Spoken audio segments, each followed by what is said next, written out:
I'm Frans and I work for Practice Architects in London. It's sort of a medium design practice. And I'm deaf, so my hearing is not good enough to understand what people say without manipulating. And if I work with one or two people in my team, I can keep up, it's okay. But if I have a meeting when there are more people there, then it becomes really hard to keep up. Different people talking, some people really difficult to manipulate.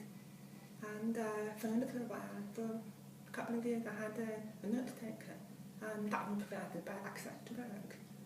And that was really helpful, that made a difference. But it wasn't, in some ways, it wasn't helpful enough, because they have to write by hand, so they can't keep up with everything that's being said.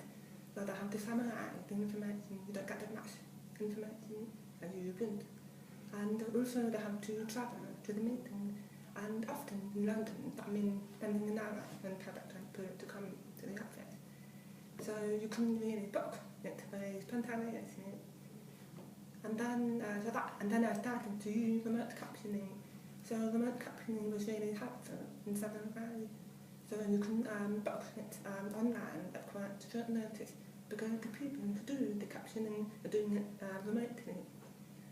And so they don't have to travel, you don't have to worry about that. Also, the remote captioning is very fast.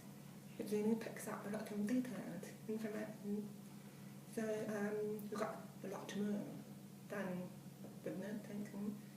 And because the remote captioning transcript comes through very quickly, it means that you are more up to speed with what's happening in the conversation without progressing.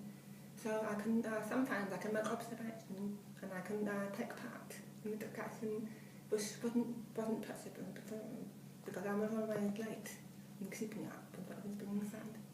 So that's one thing that makes a big difference.